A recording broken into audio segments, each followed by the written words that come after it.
Sorry about this delay, ladies and gentlemen. Just bear with us.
Yeah.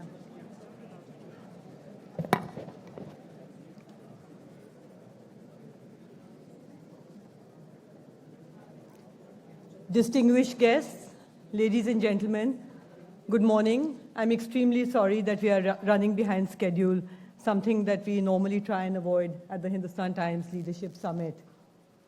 It's my honor and privilege to welcome to India for his first visit to the country after his presidency and for his first appearance in the Hindustan Times Leadership Summit, Barack Obama, the 44th President of the United States.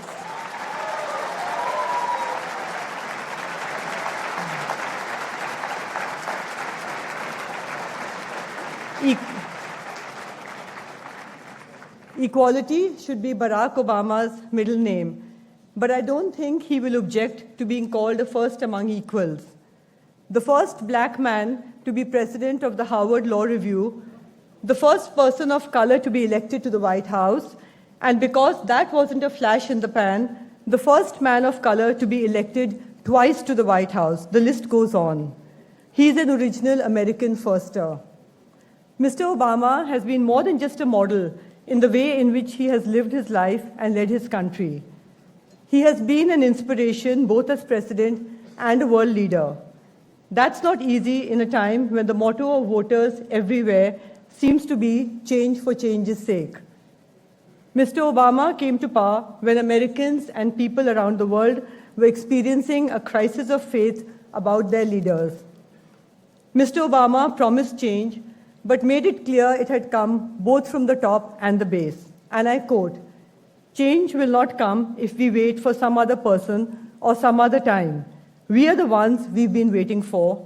We are the change that we seek," unquote. President Obama is a man of the world, literally. Born of a white mother from Kansas and a Kenyan father, raised in Indonesia and Hawaii, his extended family, in his own words, is a mini United Nations. Talk about having a head start in understanding how the other half, even the other 100, thinks. Learning to stand in somebody else's shoes and to see through their eyes, that's how peace begins. Among the multicultural skills he claims is the ability to cook lentils South Asian style. Sadly, dal baraki will not be on offer at today's lunch. After an education that included 2 Ivy brands, Columbia and Harvard, his pocket biographies say he became a community organizer. Understand what this bland term encompasses. Setting up job training and college tutoring programs, drives to promote tenant rights, and register tens of thousands of black voters. Indeed, the only community he has had difficulty organizing has been the members of the US Congress. He served as a civil rights lawyer and taught constitutional law at the University of Chicago before daring to tread into politics. In the electoral arena, he was an immediate success. His early political career was a steep J-curve that propelled him from the state legislature to the Democratic Party presidential candidacy in 2008. We take it for granted today, but let us admit, none of us believed a black American would ever be US president in our lifetime. Mr. Obama showed miracles can happen, but they happen when accompanied by hard work, innovative campaigning, and a silver tongue. A second miracle, he even gave up smoking, though there the hard work and the campaigning was done by his brilliant wife, Michelle. His presidency will be remembered among Americans for the gay rights victory, for introducing universal health care, and for deft economic footwork that helped pull the world from the brink of financial oblivion. He also sustained the trajectory of ever closer relations between India and the US that has now survived 4 Oval Office residents. President Obama believed his country had to tame its domestic dragons before it could afford to slay them overseas. Yet, he did not shy from bringing lethal justice to the world's most feared terrorist, Osama bin Laden, and recommitting US troops to Iraq when the so-called Islamic State reared its head. He once explained the Obama doctrine on military force, and I quote, "I'm not opposed to all war, I'm opposed to dumb war," unquote. He shrugged off political heat to take up climate change. It was the anvil on which he forged a strong and durable relationship with Prime Minister Narendra Modi. The world is now alive with buzz about electrical vehicles. President Obama called on his country to drive on batteries 7 years ago. We have with us a world leader who has soared above petty concerns without forgetting to care for small causes. If someone finds a certificate showing he was born here, perhaps Mr. Obama should consider running for office in India. I have a feeling he will do very well. He has been for us, will be for our children, and for any person who fears their color or creed or class banishes them to the margins of society, an extraordinary inspiration. Ladies and gentlemen, please join me in welcoming Barack Obama.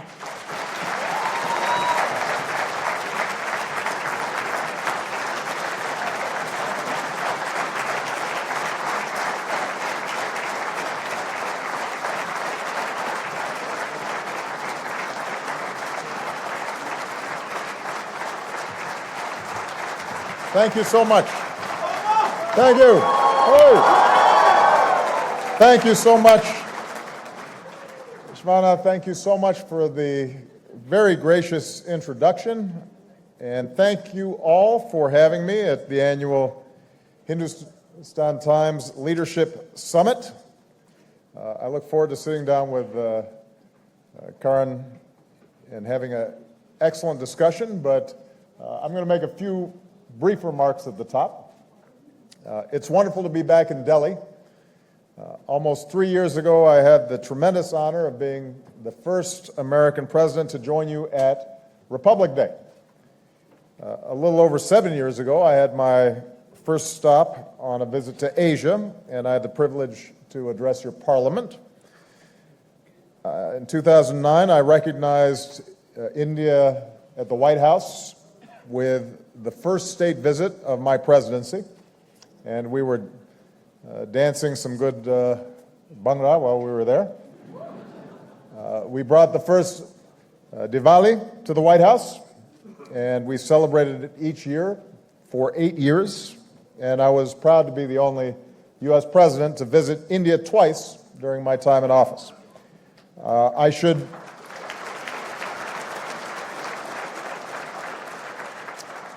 mention, because a number of you asked, Michelle resents the fact that I did not bring her on this trip, and she sends you all regards.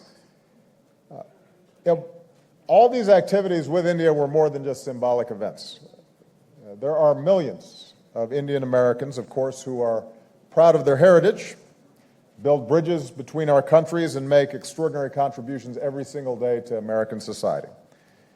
America and India alike are defined by countless languages and dialects, different genders, orientations, every caste, color, and creed. Your Constitution begins with the pledge to uphold the dignity of the individual. And, of course, our Declaration of Independence proclaims that all men and women are created equal. And generations of Americans have strived and sacrificed to make sure those words apply to our people, all of our people. So we have much in common, and that's why I've always believed in something more than the strength of the U.S.-India alliance. I believe that a partnership between the world's oldest democracy and the world's largest democracy is a defining partnership for the 21st century. It can help chart the course for a better future, especially at a time when so much of democracy itself is being questioned. Now, the international order that we've sacrificed so much to create has become increasingly strained by the accelerating forces of change. Globalization, technological advance, terrorism, rising inequality, a rapidly transforming climate. And these shifts have all shaken the foundation of individual families, but also our collective politics and our common institutions. And that's been happening in developed and developing countries alike. The irony is, in some ways, the world, of course, is more prosperous than ever before, but alongside that prosperity, we've also seen a rise in inequality and wage stagnation across many economies that leave too many workers, too many individuals, too many communities fearful of diminishing prospects.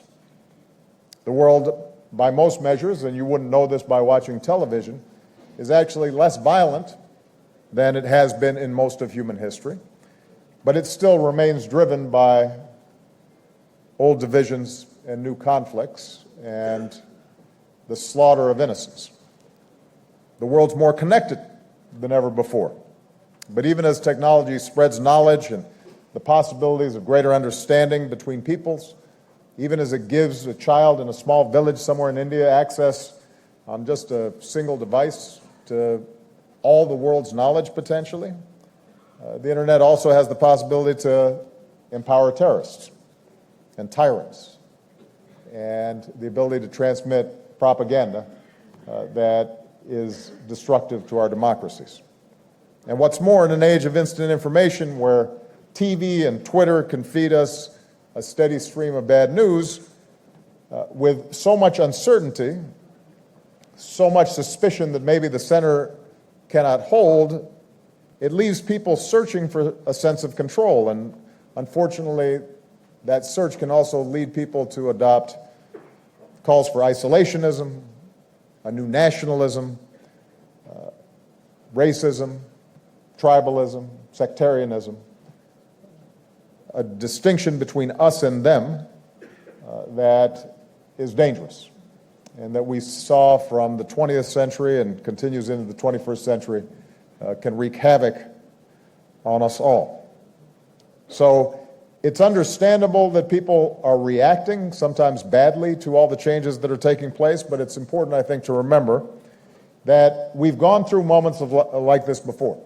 Transitions from agricultural to the industrial era, times when you had new media that people were still absorbing and trying to figure out how to handle. And during these moments of great uncertainty, what's important is for us to push back against the temptations of, or the comforts of tribe, the politics of us versus them, and rather embrace the notion that we all have something in common and that we have to build off that commonality. Just look at how our two countries have succeeded. Having thrown off the yoke of colonialism, we crafted constitutions that begin with the same three words: we the people.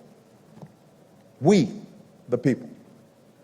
As societies that celebrate knowledge and innovation, we transformed ourselves into high-tech hubs of the global economy. Together, we unlock new discoveries, from the particles of creation to outer space, and we're among the few nations that have gone both to the moon and to Mars. Here in India, this dynamism has resulted in stunning achievements. You've lifted countless millions out of poverty, built one of the world's largest middle classes. During the years that I was president, we set new records in bilateral trade, in the number of citizens that traveled to each other's countries, and the number of Indian students who studied in America. So our history together, our efforts together, at their best, speak to a common set of values. Values of pluralism and tolerance, the values of openness and the rule of law, a liberal market-based order that places the primacy on our individual rights, including the freedoms of speech and religion and assembly, and relevant to this session, freedom of the press, along with a commitment to the dignity and human rights of all people, not just some. We have to promote these values every day because there's a competing narrative. These values are often under attack, and if we are not constantly reinforcing them and passing them on to the next generation, they can wither away. We should feel confident about the progress that we've made during my lifetime and yours, but we shouldn't feel complacent. We're going to have to summon some of the same capacity to adapt to new circumstances and to meet these changing times while upholding timeless ideals. That's one of the reasons why Prime Minister Modi and I met an unprecedented 9 times, because all of the key challenges we face will be easier to achieve if India continues to play a larger role, not just in the Asia-Pacific region, but on the world stage. So at this defining moment, I've got a few suggestions for areas where we need to work. Fortunately, as an ex-politician, I don't have to provide a 10-point plan. Number one, I think we have to acknowledge the real economic forces that sometimes make our people feel powerless in the face of change. And we have to make sure that the high-tech economy that is emerging works for everybody and not just the few. Capitalism and open markets have raised global living standards at an unprecedented speed, but the unprecedented pace of automation and globalization have also weakened the position of many workers and made it harder for them to obtain a decent wage. And automation is replacing work that used to provide a reasonable living for many families.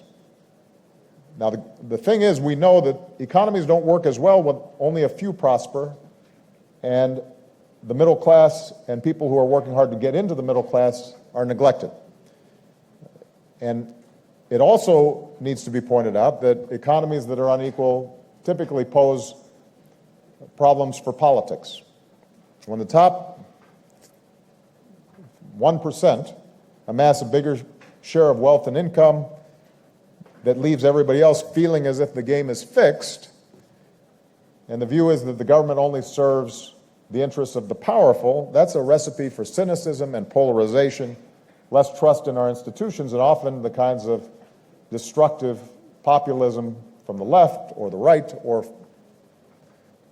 various other ideologies that take root that can kill the golden goose. So we can't unwind globalization and the global supply chain. We shouldn't want to. We can't pretend that automation doesn't exist. But we can invest in our people and their skills and their education and the capacity for them to start their own businesses. And we can modernize a social safety net that empowers those to take risks. So we're going to have to build new social compacts to give workers the power to organize for better wages. We have to have a tax code that works so that those of us who have had the great fortune of benefiting from this new economy also are paying some back in order to lift others and give them the same opportunities. And just as we have to work to continue to alleviate inequality in our own countries, we still need to do more work to close the gap between rich and poor nations. And making sure that fragile states don't collapse, making sure that countries where young people have no hope finally get some hope. That's not just the right thing, the charitable thing to do. It is in our self-interest. It is the smart thing to do for long-term stability. The second point I'd make is that most of the challenges we face, we're going to have to work together in multilateral fashions as powerful as the United States or India is, it cannot solve many of these problems alone. I was very appreciative of the critical role that India played and Prime Minister Modi played in forging the Paris Accord to fight climate change. That was not an easy thing to do politically, but it was the right thing to do.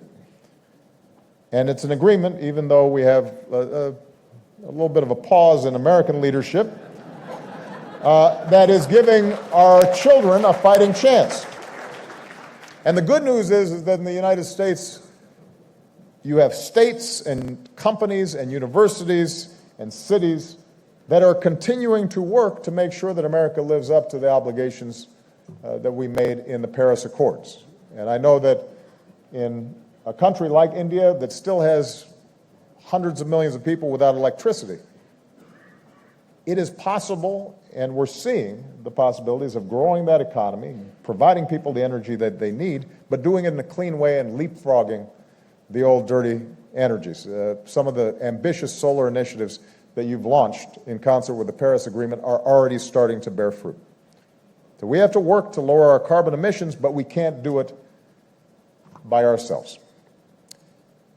Third, I would point out that diplomacy still matters, and that although we have not seen great power contests as we saw in the 20th century, with rogue states like North Korea and their missile launches, with disaffection in places like the Middle East, with terrorism still a constant threat, we can't just rely on our military and on weaponry to solve those problems.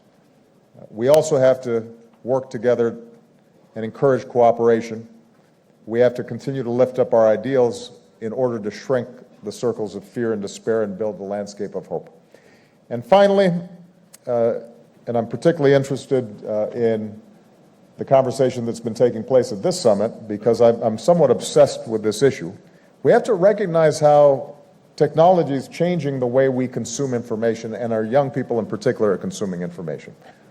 We're more connected than ever before, but it's also easier now to retreat into our own bubbles and only absorb information that confirms our existing biases and assumptions.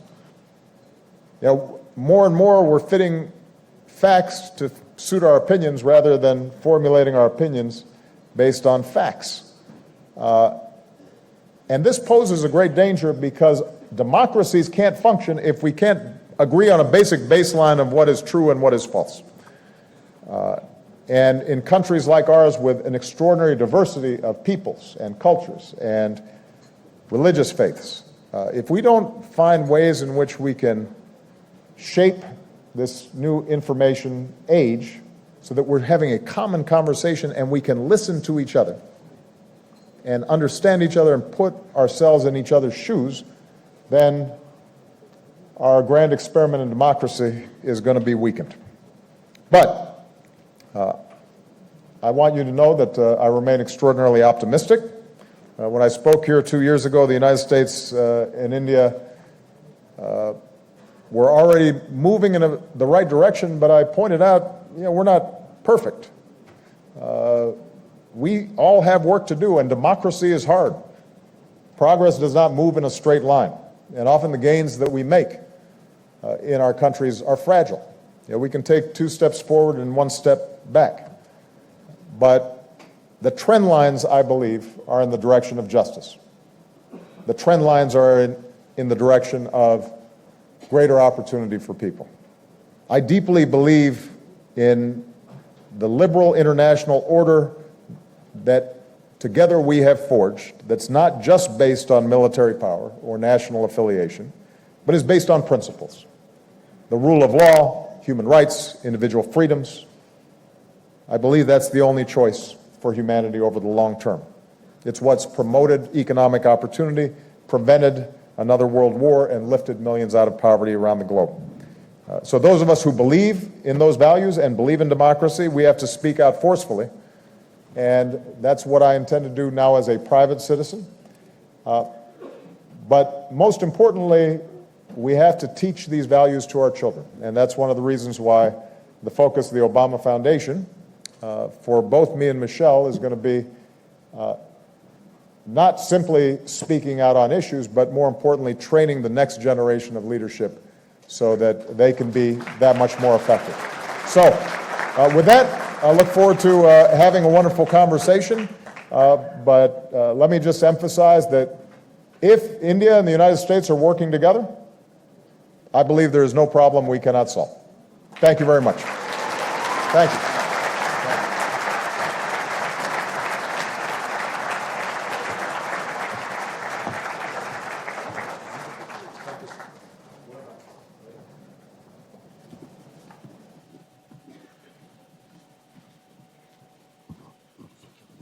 Yes.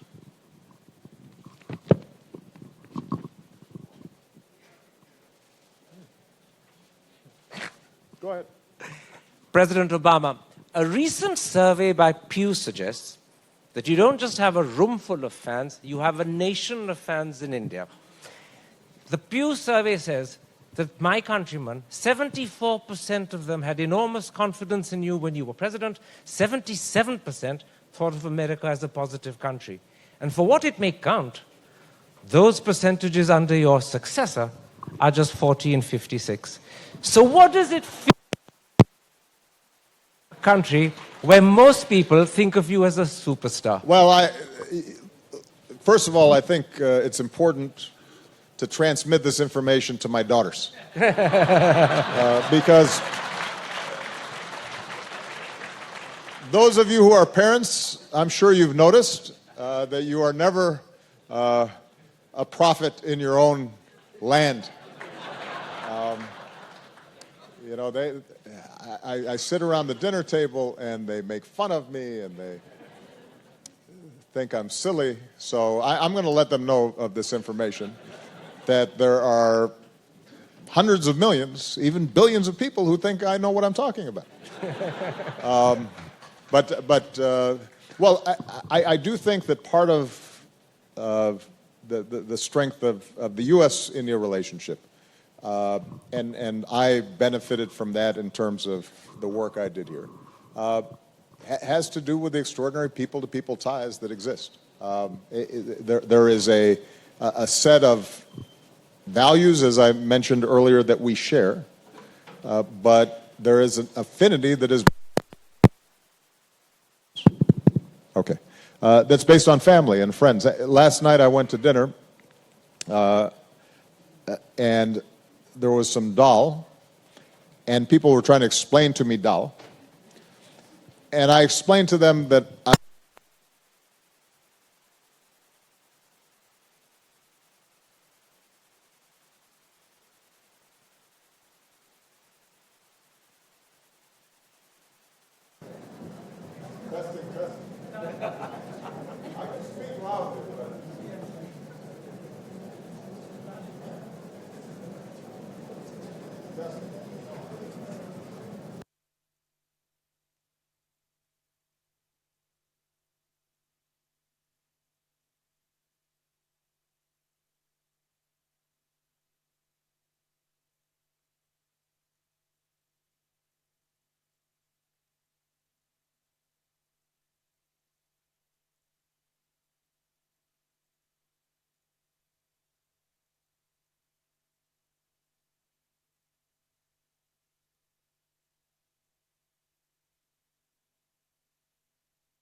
Power's coming back on. testing. That's good. Okay. So I was in the middle of my dal story. Simple point I was making was I explained to the waiter that I didn't need to know what dal was because I had had an Indian roommate and a Pakistani roommate whose mothers had taught me how to cook dal. So I'm pretty sure I'm the first U.S. president to have a dal recipe, which is excellent.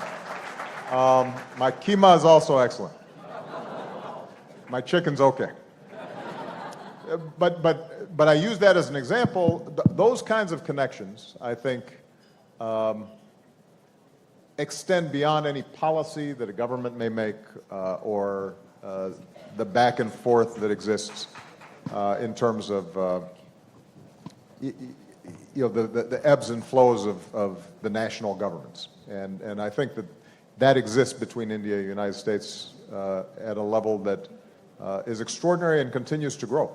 And I'm very happy about that because, as I said before, you have to have democracies of our size and prominence function effectively in concert in order to promote the values we care about internationally. President Obama, we know you as a great president. Who would have thought you are a great cook as well? Can you manage a chapati? No, chapati's too hard. You have to get it just right and flaky, and it's difficult. Let me start with the last thing you did on the last day of your last trip, the town hall on the 27th of January 2015, and you said, and I'm going to quote you, "Every person has the right to practice their faith as they choose. Nowhere is that more important than in India. India will succeed so long as it's not splintered along lines of religious faith. Diversity is our strength, and we have to guard against any effort to divide us along sectarian lines." And as you said those words, not just me, but hundreds of journalists felt this is a message to the Indian government, to Mr. Modi perhaps in particular. Was it? No, I think it was a message to all of us. I have said the same thing in private to Prime Minister Modi, but I've said the same thing in public in the United States of America. I've said the same thing in Europe.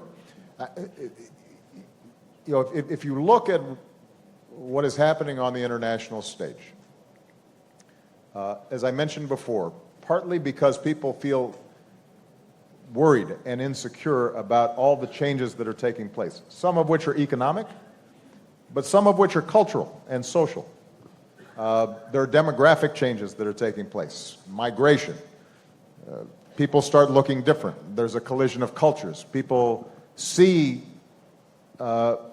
much more vividly the differences between people. Sometimes they miss the commonalities between people just through the internet. And there is something in us, humans, that like making distinctions to make ourselves feel more important than the other person. And sometimes those are based on race, and sometimes those are based on religion. Sometimes they're based on class. They're always based on gender, and that's one of the things we need to focus on, is making sure that, because that's universal within all camps. And if you examine the course of human progress, where we have progressed is where we have reduced and if not eliminated, the barriers of these artificial distinctions. So that the reason you can have an outstanding business person who didn't simply inherit everything, but built it themselves, is because you have different rules now than in feudal times about who could aspire to enter into an enterprise. The reason that I'm sitting here is because somebody worked hard to reduce the barriers that said somebody who looked like me could not aspire to a certain office of leadership. And there's a counter-narrative taking place at all times, but I think it's particularly pronounced now. You're seeing it in Europe. You're seeing it in the United States, and sometimes you see it in India, where those old tribal impulses reassert themselves. And there are leaders who, I think, try to push back against those impulses, and then there are those who try to exploit them.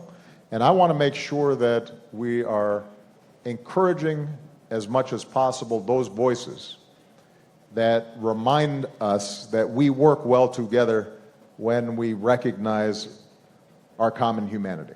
And particularly in a country like India, where you have such an enormous Muslim population that is successful, integrated, and thinks of itself as Indian. And that is, unfortunately, not always the case in some other countries where a religious minority nevertheless feels a part of. I think that is something that should be cherished and nurtured and cultivated. And I think that I think all far-sighted Indian leadership recognize that, but it's important to continually reinforce it. President Obama, you began your answer very interestingly, and I want to pick up on it. You said this message that everyone has the right to practice the faith of their choice, and nowhere is it more important than India, is a message you've given not just publicly to the world, but privately to Mr. Modi. And I want to ask you, what was his response? How did he take the message? And I'll pause a moment and tell you why I asked, so you can answer both halves of the question together. You're aware that the Western press increasingly in the last 3 years, particularly since your speech in 2015, have been portraying India as a country where intolerance is growing. They talk about beef bans, they talk about cow vigilante lynchings, they talk about love jihads. So when you gave this message in private to the Prime Minister, there are many here who'd be keen to know, what was his response? Well, he's a very good journalist. I think it's fair to say that my goal here is not to disclose every private conversation that I have with other leaders, but I think his impulses are to recognize the importance of Indian unity.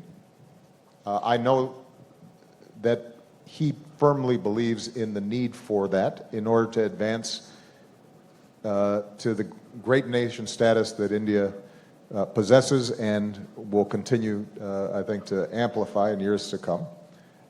But as I said before, I think it's very important to understand this is the work of all of us. Yeah, one of the things that I say in my farewell address in the United States is that the most important office in a democracy is not the office of president or prime minister or governor or mayor. It's the office of citizen. Because by definition, each of us have a responsibility in order to make our democracy work. And I think that obviously those of us, like myself when I was president, even post-presidency, Prime Minister Modi, others, our voices have more reach, and we have an obligation to deliver these messages. But it's the task of all of us to reinforce it. One thing I will say about politicians as a general rule, this is not directed at any, because I know there's some in the audience who are, I'm sure, outstanding public servants. So this is directed at me, it's directed at every elected official. Rarely do elected officials get out too far ahead of public opinion.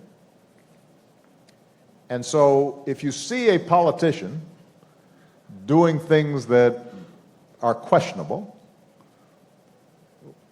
one of the things, if you're a citizen, is to ask yourself, am I encouraging or supporting or giving license to the values that I'm hearing out of the politician? Because, frankly, politicians tend to be more of a mirror and more a reflection of forces in the society. Every once in a while, they get out ahead and actually lead, but oftentimes they're reflecting. And so if communities across India are saying, we're not going to fall prey to division, then that will strengthen the hand of those politicians who feel the same way. Now, President Obama,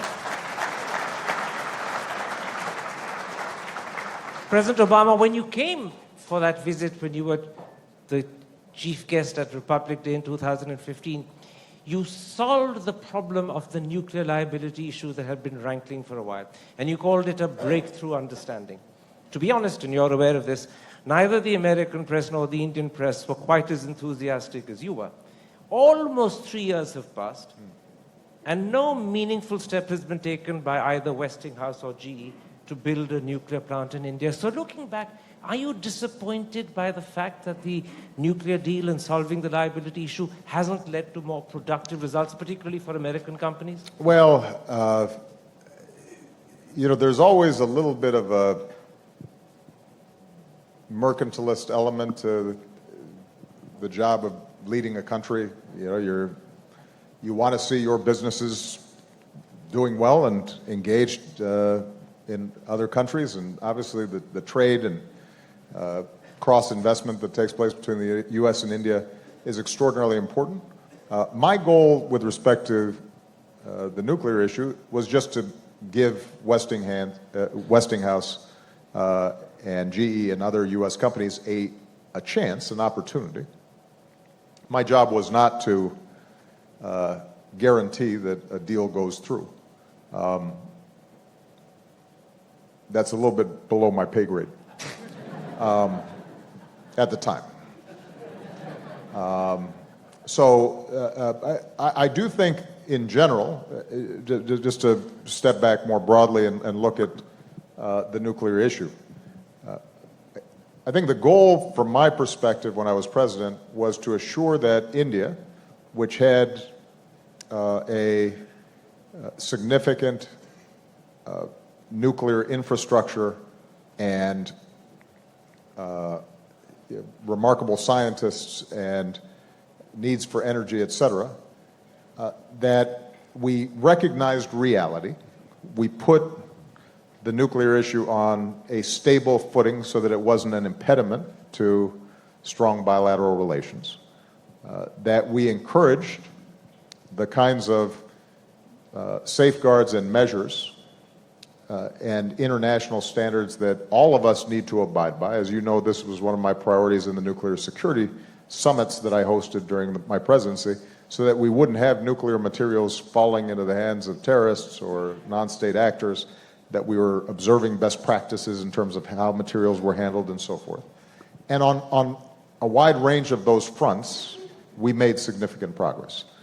The fact that particular contracts have not been signed and so forth is not something that let me put it this way, of the things that I lose sleep about during my presidency, that hasn't been one of them.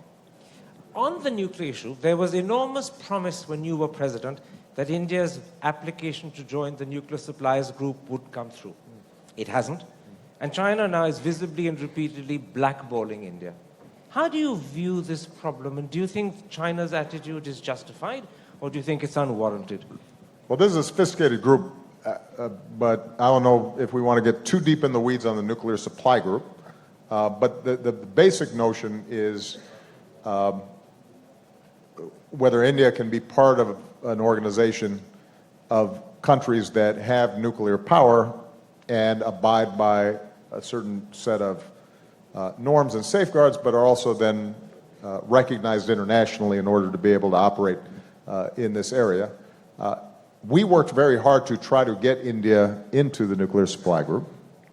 It is true that the organization's charter is structured so that it requires unanimous consent of the members for a new member to join, and there were some who were concerned that India was short-circuiting some of the previous procedures that others had had to follow. Our argument was they are now meeting the standards that we abide by, so let's go ahead and just recognize that fact. We did not get the cooperation of every country. What we tried to then suggest was maybe there's some interim steps, an interim membership that might be available. I was not able to get that completed before I left because of resistance from some of the other countries. But I think, I'm sure Prime Minister Modi's still working on it. But do you blame China or do you understand China's response? I think that in international affairs, there are, it's sometimes hard to distinguish between motives of any given country.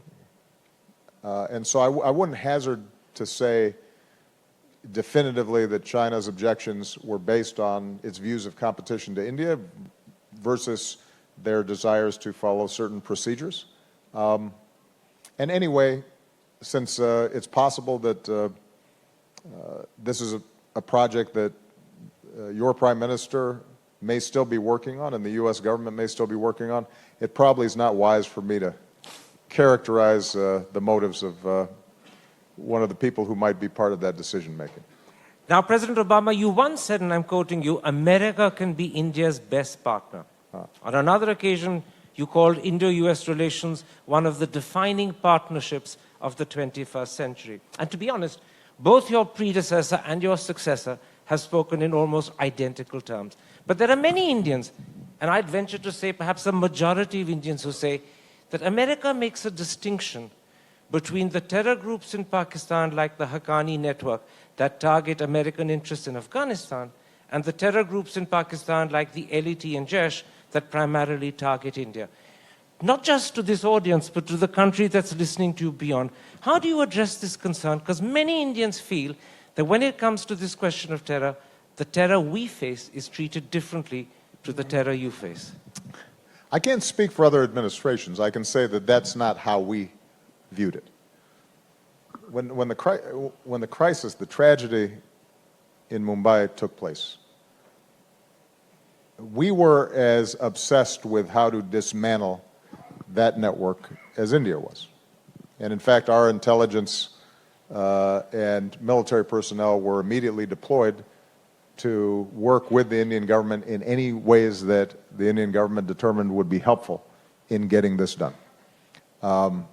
So I actually think that there is a historic recognition, and I say that because I don't want to claim that this was unique to my administration. I think the previous administration, the Bush administration, felt the same way, that terrorism of any sort directed at any country has a way of metastasizing, that you can't somehow say, oh, well, that's going to be their problem now, because eventually it becomes your problem later. I think what is true, and an understandable source of frustration, is the view that sometimes there are connections between explicit terrorist organizations based in Pakistan and elements that are connected to various more official entities inside of Pakistan. But that's not just true for terrorist organizations that were directed at India. That's true for those that, like Haqqani, that killed U.S. soldiers.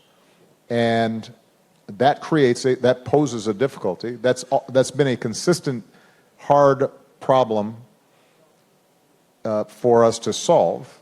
And that is, although Pakistan has been in many ways a partner in fighting against certain terrorist organizations, what is also true is that there are elements that sometimes have not been good partners with us. Can I ask who these elements are? Well, no. How's that? Yeah. So, but please go ahead. Next question. I'm going to pick up on that thought of yours. In 2011, under your presidency, you had a phenomenal success in handling terror. American Navy SEALs flew undetected to Abbottabad and eliminated Osama bin Laden. Now, was Pakistan hiding Osama and therefore complicit, or was it unaware of his presence and therefore incompetent? We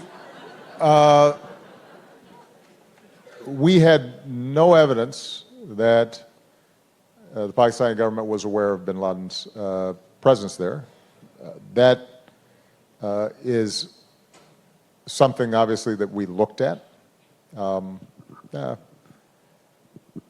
I will leave it to you to characterize beyond what I just said.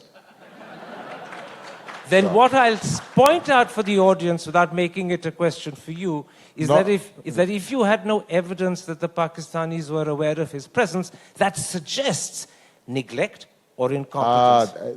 I think it is very important for you to stop trying to get me in trouble on stage with your words. So for those of you who are watching at home, I think Karen made a point based on his opinion, and it'll be useful not to tag that with. Hopefully, the Hindustan Times will not run a story of what Obama said there. Accuracy in journalism. I put that very question that I put to you to President Musharraf when he came to the summit 3 or 4 years ago. And I asked him whether Pakistan was complicit or whether it was incompetent. And his answer was, and he readily said this, Pakistan and the ISI were neglectful. And when I said, does neglect mean incompetence? He said, no, neglect means they fell asleep. And then he added, but the ISI has a right to fall asleep occasionally. Well, that's an interesting answer. A lot, President Obama, has been written and said about your relationship, your friendship with Narendra Modi. At his invitation, you came as chief guest. You were the first American president to come as chief guest on Republic Day. You did a joint radio broadcast together. And frequently, Prime Minister Modi used to refer to you as my friend Barack. What's your opinion of Narendra Modi? I like him, and I think that he is. I think. I think that he has a vision for the country that he is implementing and is in many ways modernizing certain elements of the bureaucracy that I think are very important. But I really also was great friends with Dr. Singh. And, when you look at the work and the steps that Dr. Singh took to open up and modernize the economy and launch what I think was really the foundations for the modern Indian economy, that's also important. So I think, look, here's the bottom line. Because India is a democracy, it has politics, and that's a healthy thing. As a non-Indian and as U.S. president, my job was to work with whichever party was in power. And so to avoid you getting me into trouble again, what I want to be very clear about is that what I found with both leaders who were prime minister during my time, the unifying theme was that strong U.S.-India relations were important, that India's movement towards a more modern economy that would give opportunity and lift millions and tens and hundreds of millions of people out of poverty was important, that electrifying the countryside was important, that rebuilding infrastructure was important. And each leader obviously had a certain view of how that was going to be accomplished. My job was not to evaluate the details of their various platforms. My job was to see whether their general focus and trajectory was consistent with what I thought was sound governance. And I found both of them to be engaged, honest, direct with me, and both of them took tough decisions in order to help underwrite the international system. Keep in mind, Dr. Singh was the primary interlocutor with me when we were saving the country from a global financial meltdown. Prime Minister Modi was the primary partner in unlocking the Paris Accords. Neither of those things were easy, and both required some political courage back here in India. And so you will not get me to play those games when it comes to my good friends in India. Now, these days, President Obama, politicians have taken to tweeting their thoughts on any subject, on any day, almost at any time. Do you think tweeting your message is a sensible way of dealing directly with the people, or is it dangerous because when you have to compress, you end up simplifying, sometimes distorting? Yeah, well, this goes to the point I was making about technology. And it's fascinating. I have an excellent focus group in my daughters, right? Because they are the generation that is on their phones, and whenever there's some new thing or app, they have to explain it to me, and they're doing it very quickly, and I slow down. Wait, how do I attach this to that? And then they start swiping, and so I'm able to watch and keep up with how it's being used and how it's being absorbed. And what I would say is that Twitter, Facebook, WhatsApp, all these various platforms are extraordinarily powerful tools. And those tools can be used for good, and they can be used for ill. I do think it is useful to understand, and we're just beginning to understand, what some of the inherent or built-in challenges exist within these new technologies. And you identified one of them, which is that it leads to a lot of snap judgments. And psychologists know that it turns out that most of what are called quick snap judgments about complex issues are typically wrong. And so one of the dangers is that instead of deep analysis, or at least some skepticism towards initial information, and then the desire to learn more, evaluate, that we start seeing a generation or a citizenry generally that just looks at surface and the sizzle and not the steak, so to speak.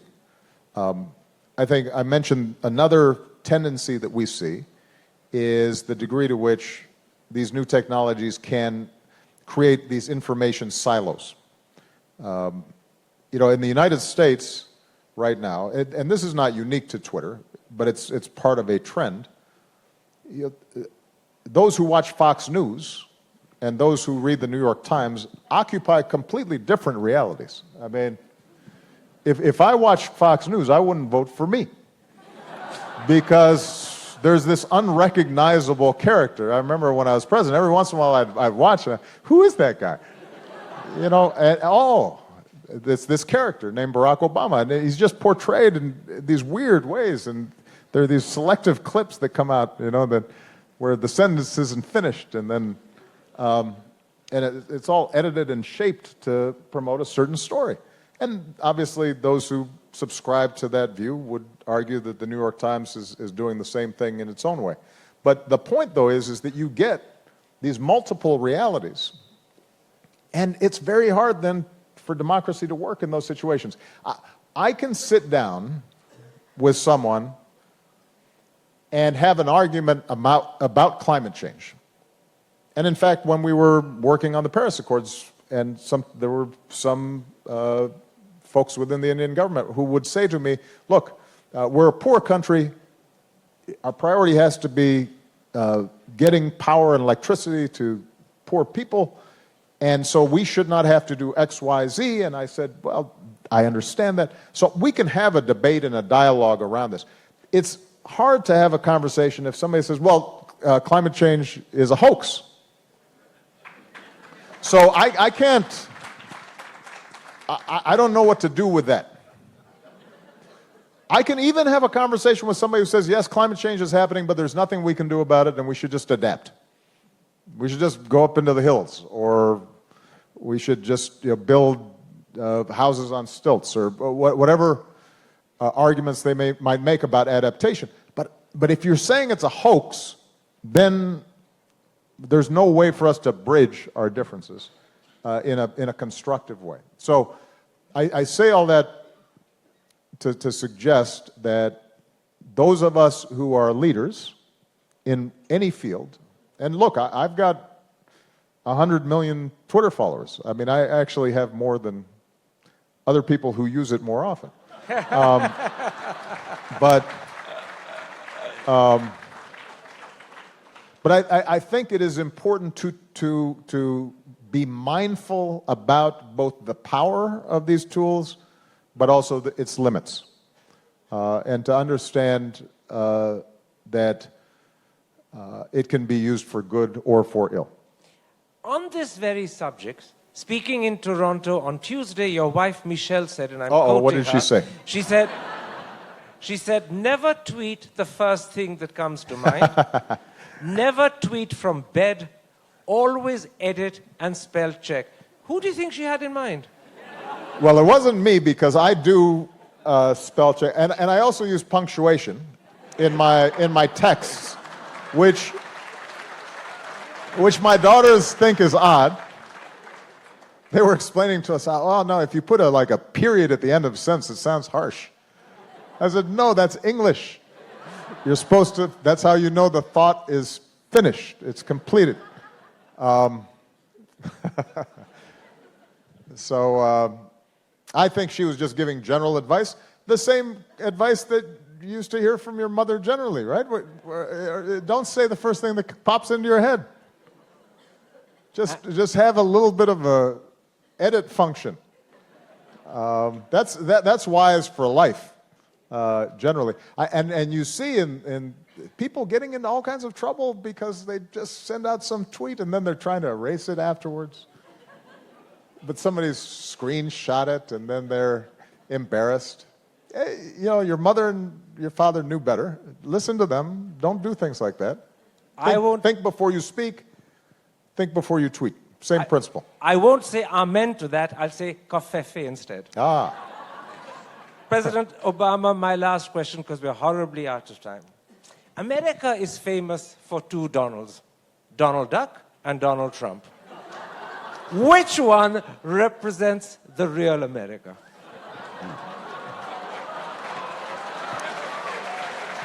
Well, let me say this. The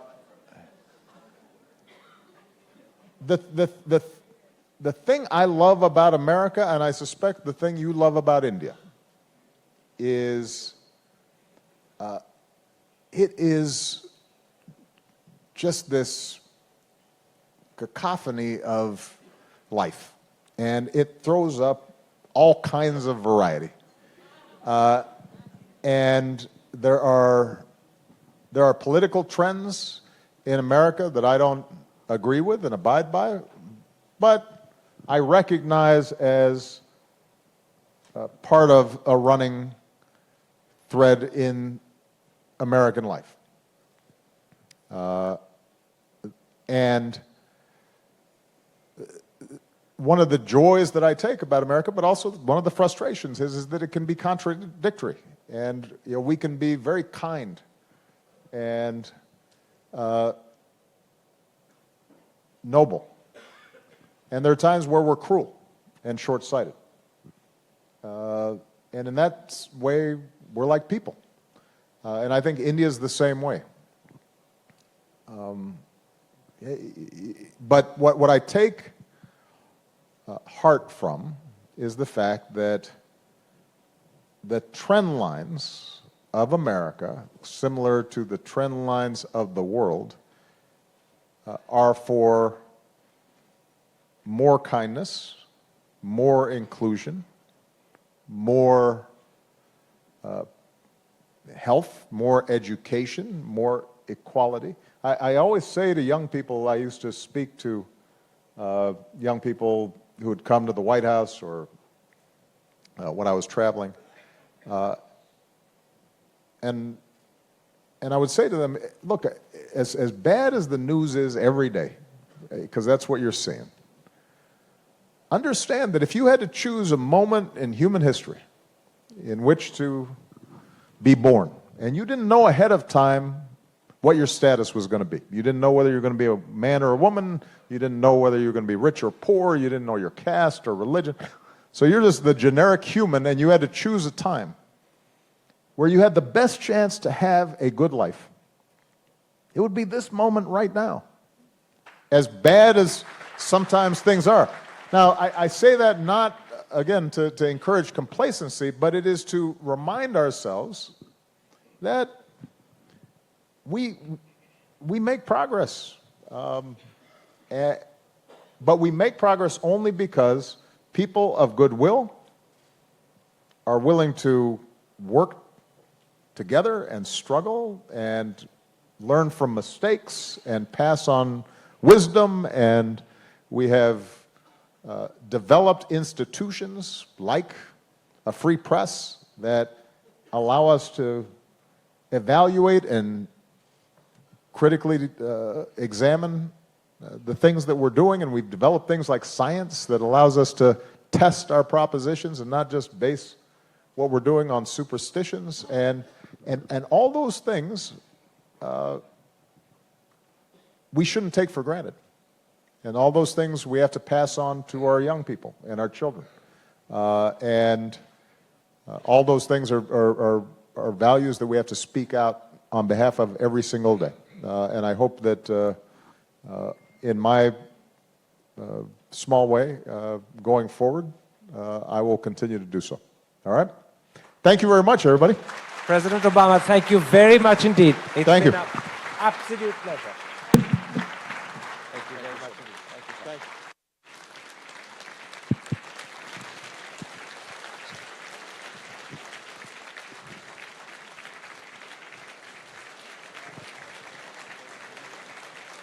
Ladies and gentlemen, kindly remain in your places until the President of the United States has left the hall.